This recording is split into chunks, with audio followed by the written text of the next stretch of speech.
तो बीजेपी पूर्ण बहुमत के साथ उत्तर प्रदेश में सरकार बनाने जा रही है और इस बीच विपक्षी पार्टियां और हारे हुए दिग्गज चुनाव के बाद क्या कह रहे हैं यह भी जानना जरूरी है। विस्तार से इसको हम आपको दिखाएंगे, लेकिन सबसे पहले बात करते हैं हार के बाद पार्टी ऑफिस का क्या हाल है।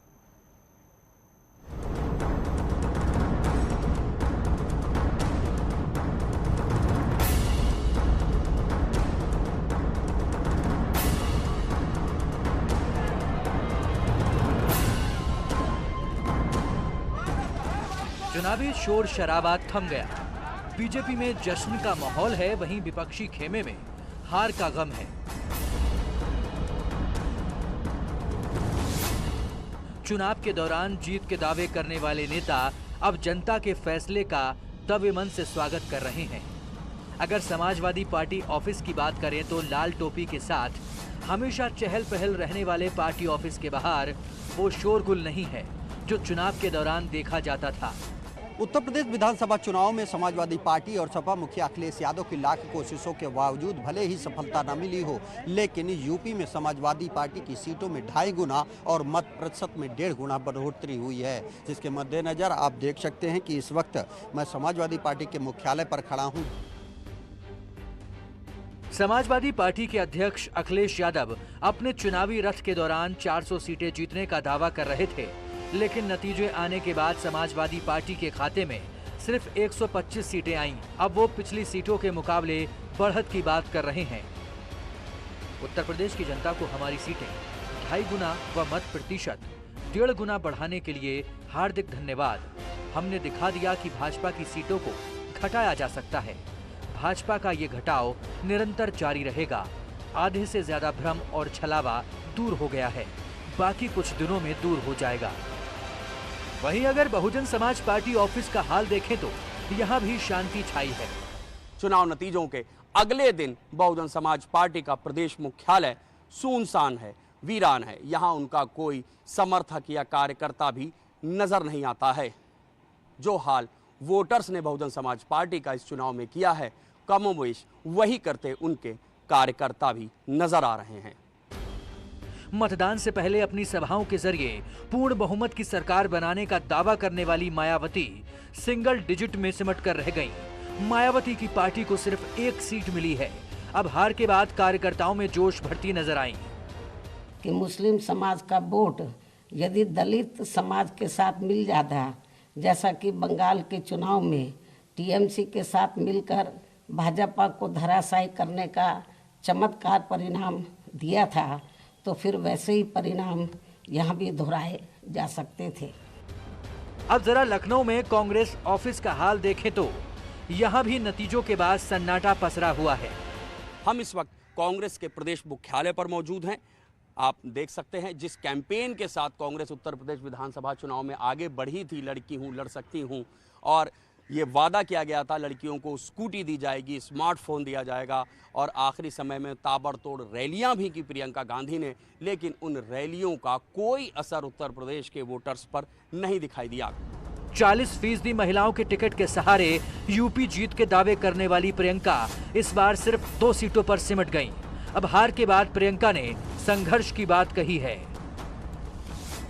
लोकतंत्र में जनता का मन सर्वोपरि है। हमारे कार्यकर्ताओं और नेताओं ने मेहनत की, संगठन बनाया, जनता के मुद्दों पर संघर्ष किया, लेकिन हम अपनी मेहनत को वोट में तब्दील करने में कामयाब नहीं हुए।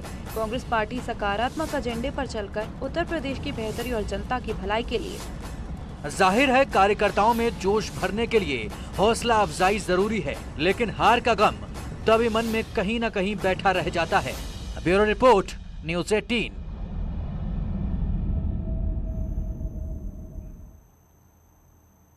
और अब जरा दिग्गजों की बात कर लें। 2022 के चुनाव में कई बड़े दिग्गजों ने अपनी सीट गंवा दी। विपक्ष के कई दिग्गजों के दावे धरे के धरे रह गए। चुनाव के दौरान दावों का बड़ा पिटारा था, लेकिन हार के बाद अब उनके दावों में कमी देखी जा रही है।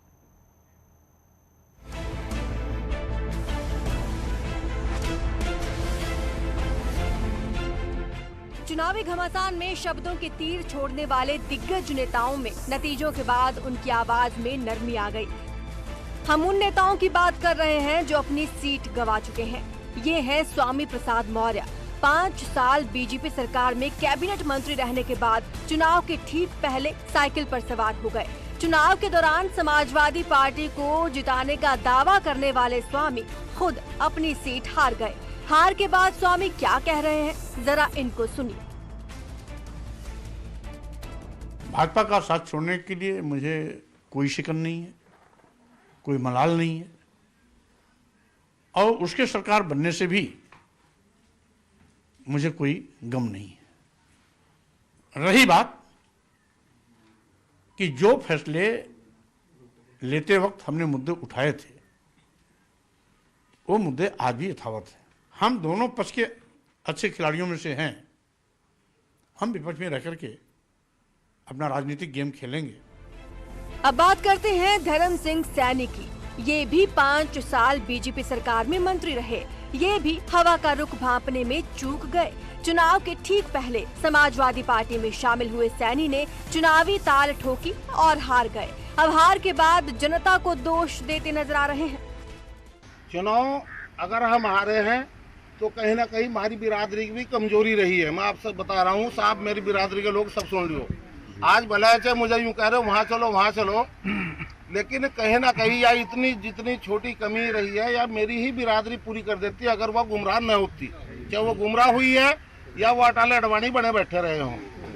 वो राष्ट्रवाद का झंडा आप देख लियो, उनका कितना बड़ा डंडा होगा, झंडा नहीं डंडा होगा उनका। इन नेताओं के साथ ही समाजवादी पार्टी के लखनऊ की सीट से अभिषेक मिश्रा, बलिया की बांसडीह से प्रतिपक्ष के नेता राम गोविंद चौधरी भी अपनी सीट गंवा चुके हैं। ऐसा नहीं है कि विपक्ष की ओर से ही दिग्गजों की हार हुई। बीजेपी की 11 मंत्री अपनी सीट गंवा चुके हैं, जिनमें डिप्टी सीएम केशव मौर्य और सतीश चंद्र द्विवेदी, मोती सिंह, आनंद स्वरूप शुक्ला समेत कई लोगों ने हार का सामना किया। डिप्टी सीएम केशव मौर्य ने हार स्वीकारते हुए ट्वीट किया। सिराथू विधानसभा क्षेत्र की जनता के फैसले को विनम्रता पूर्वक स्वीकार करता हूं। एक एक कार्यकर्ता के परिश्रम के लिए आभारी हूं। जिन मतदाताओं ने वोट रूपी आशीर्वाद दिया, उनके प्रति कृतज्ञता ज्ञापित करता हूं। खैर, चुनावी जंग में हार जीत तो होती ही रहती है, क्योंकि जो जनता आपको सिंहासन तक पहुंचाती है, वही आपको हराने का काम भी करती है। Bureau report, news 18।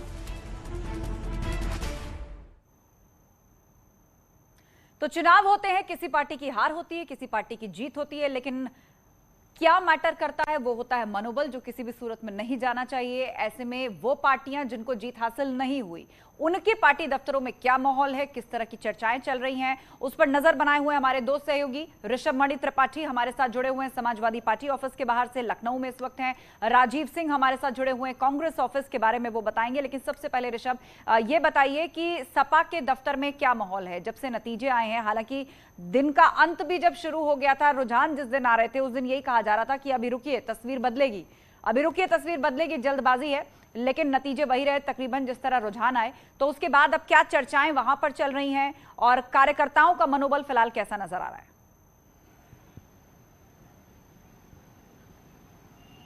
देखिए, मैं इस वक्त समाजवादी पार्टी का जो प्रदेश मुख्यालय है उसके बाहर मौजूद हूँ, विक्रमादित्य मार्ग पर, और जो हमें जानकारी मिल रही है उसके मुताबिक अखिलेश यादव इस वक्त पार्टी दफ्तर के अंदर हैं और तमाम विधायकों से मिले हैं, तमाम नेताओं से मिले हैं और अलग अलग शहरों से तमाम समर्थक भी इस वक्त प्रदेश मुख्यालय के बाहर खड़े हुए। अखिलेश यादव ने खुद अपने ट्वीट से भी साफ कर दिया है कि जिस तरह से 2.5 गुना उनकी सीट बढ़ी है और करीब 1.5 गुना उनका वोटिंग परसेंटेज बढ़ा है, तो उनके उत्साह में, उनके हौसलों में कमी नहीं है। और उन्होंने ये भी लिखा हुआ है कि ये बात साबित हो जाती है चुनाव परिणामों से कि बीजेपी को हराया जा सकता है, उनकी सीटों को घटाया जा सकता है और उसकी शुरुआत हो चुकी है। तो वो इशारा कर रहे थे 2024 की ओर कि ठीक है, अभी 2024 की लड़ाई बड़ी है, हमें आगे चुनाव लड़ना है संसद का। तो हमारे साथ तमाम समाजवादी पार्टी के कार्यकर्ता भी मौजूद हैं। आप लोग यहाँ पर क्यों जमा हैं? क्या देखिए, चुनाव है, लोकतांत्रिक व्यवस्था है, हार जीत लगी रहती है और संविधान का जो व्यवस्था है उसको पालन करना है। समाजवादी पार्टी के राष्ट्रीय अध्यक्ष माननीय अखिलेश यादव जी का चुनाव अभी चैनल पे चल रहा था कि कार्यकर्ता को मजबूती लड़ना है, 24 और 27 की तैयारी करनी है। हमारा कार्यकर्ता हर वोटर पे है, हमारी जनता ने वोट दिया है। और सत्ता बनती भी करती रहती है। हम लोग बीजेपी को हराने में कामयाब हो गए। 325 से ला करके 150-60 पर 250-60 पर लाए और हम लोगों की भी 47 से जो है पूरे प्रदेश में 125-28 सीट आई। तो कहीं न कहीं 2022 में हम लोग 300 के पार लाके सरकार बनाएंगे। आप देख सकती हैं जैसा अखिलेश यादव भी कह रहे थे कि हमारे जितने भी जीते हुए विधायक हैं वो पब्लिक के बीच में जाएं और जो छात्र हैं, जो बेरोजगार हैं, जो ओल्ड पेंशन स्कीम के तहत लड़ाई लड़ी जा रही थी सरकारी कर्मचारियों के लिए, उनसे जाकर मिले, उनकी समस्याओं को समझें, उनसे बातचीत करें। और अखिलेश यादव ने यह भी कहा था कि संघर्ष जो है जारी रहेगा। पिछली बार से सीटें इस बार डबल हुई हैं तो मुमकिन है अगली बार और डबल होंगी। सीधे रुख करेंगे अब राजीव सिंह का, जो कि कांग्रेस ऑफिस के बाहर से मौजूद है। कांग्रेस ने बड़ा दांव राजीव इस बार महिलाओं पर लगाया था, तमाम महिला उम्मीदवारों को टिकट दिए थे। सबसे पहले तो ये बताइए कि उनमें से कितनों को जीत हासिल हुई है और बाकी बची हुई जो कैंडिडेट्स हैं, स्पेशली जो महिलाएं हैं, वो कौन से नंबर पर रही हैं और क्या चर्चाएं फिलहाल कांग्रेस ऑफिस में दिख रही हैं आपको? देखिए, सबसे पहले अगर कांग्रेस की बात करें तो ये सच है कि जिस तरह से कांग्रेस महासचिव और यूपी प्रभारी प्रियंका गांधी ने मुख्य विपक्ष की भूमिका के तौर पर, चाहे युवाओं की बात हो, महिलाओं की बात हो, बेरोजगारों की बात हो या किसानों की बात हो, उसको लेकर सड़क से लेकर सदन तक संघर्ष किया और कहीं ना कहीं माहौल बनाया, लेकिन वो वोट बैंक में तब्दील नहीं हो पाया। और यही कारण है कि उत्तर प्रदेश में कांग्रेस फिर एक बार हाशिए पर चली गई और सिर्फ 2 सीट जीतने में कामयाब रही। उसी का नतीजा है कि आप देख सकते हैं कि इस वक्त मैं कांग्रेस मुख्यालय में खड़ा हूँ, जहां पर आपको इक्का दुक्का लोग ही नज़र आ रहे हैं। यहाँ पर सन्नाटा छाया हुआ है, जो ऑफिस की गाड़ियां सिर्फ वही खड़ी हैं, लेकिन कोई भी नेता या पदाधिकारी इस वक्त कांग्रेस दफ्तर में मौजूद नहीं है। इसके पीछे सबसे बड़ा कारण ये बताया जा रहा है कि प्रियंका गांधी ने तो ये बात सच है कि बहुत मेहनत की, लेकिन जो उनके सलाहकार रहे, खासकर जो उनके निजी सचिव रहे संदीप सिंह, उनको लेकर एक बड़ी नाराजगी देखने को मिली है। और इसका जिक्र खुद जो मीडिया प्रभारी रहे जीशान हैदर, उन्होंने कल जब नतीजे देखे तो उन्होंने इस्तीफा देते हुए ये आरोप लगाया कि प्रियंका गांधी के निजी सचिव संदीप सिंह न सिर्फ कांग्रेस के दिग्गज नेताओं को अपमानित करते थे, बल्कि प्रियंका गांधी को लगातार गुमराह कर रहे थे। और उसी का नतीजा है कि आज कांग्रेस हाशिए पर पहुंच गई और 2 सीट से ज्यादा जीतने में कामयाब नहीं हुई। तो ये मंथन का वक्त है और इसका वक्त है कि किसकी भूमिका चुनाव में कैसी रही और अब आगे की स्ट्रैटेजी क्या होगी। आप दोनों का बहुत बहुत शुक्रिया इस चर्चा में शामिल होने के लिए। तो इसी के साथ वक्त यहां पर हो चला एक ब्रेक का, जल्द लौटेंगे, कहीं मत जाइएगा।